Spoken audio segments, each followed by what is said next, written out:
And now we go to the Trump transition, where fallout continues over the president-elect's phone conversation with the president of Taiwan. The phone call stirring up tension and concern for China. Beijing today issuing a stern response, but still expressing hope that relations between the U.S. and China would not be damaged by the diplomatic dust-up. Bryan Llenas is live at Trump Tower here in New York City with more. Bryan?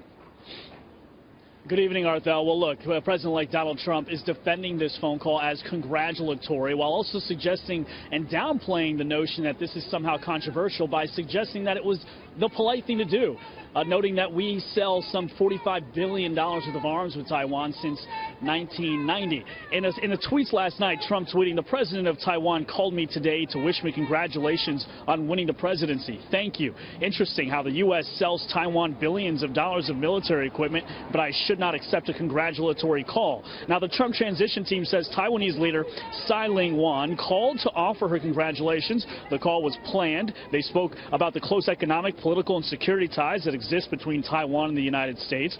But in Taiwan, this is playing bigger. It's being seen as perhaps a potential major signal that the U.S. may boost its support of a free and sovereign Taiwan. Now, Taiwan's central news agency referred to the call between both leaders as, quote, historic. They said the two spoke for roughly 10 minutes about establishing a closer cooperative relationship.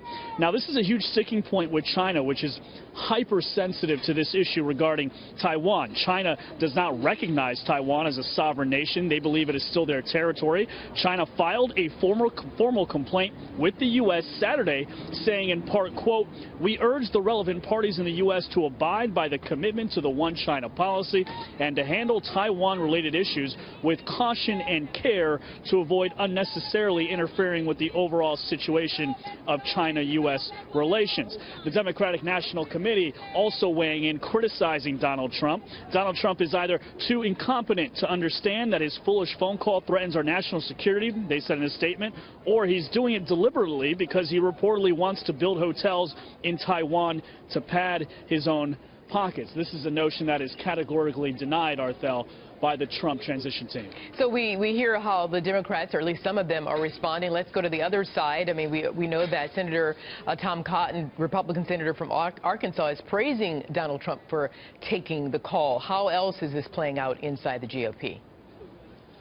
That's right. We're seeing overall, we can see the Republicans are responding pretty positively to this. You saw the senator from Arkansas, you mentioned that, Tom Cotton, Arthel. He said that, quote, that this phone call reaffirms our commitment to the only democracy on Chinese soil. But interestingly enough, others like former George W. Bush Press Secretary Ari Fleischer put the phone call in perspective by tweeting, quote, "Uh-oh, I wasn't even allowed to refer to the government of Taiwan. I could say government on Taiwan.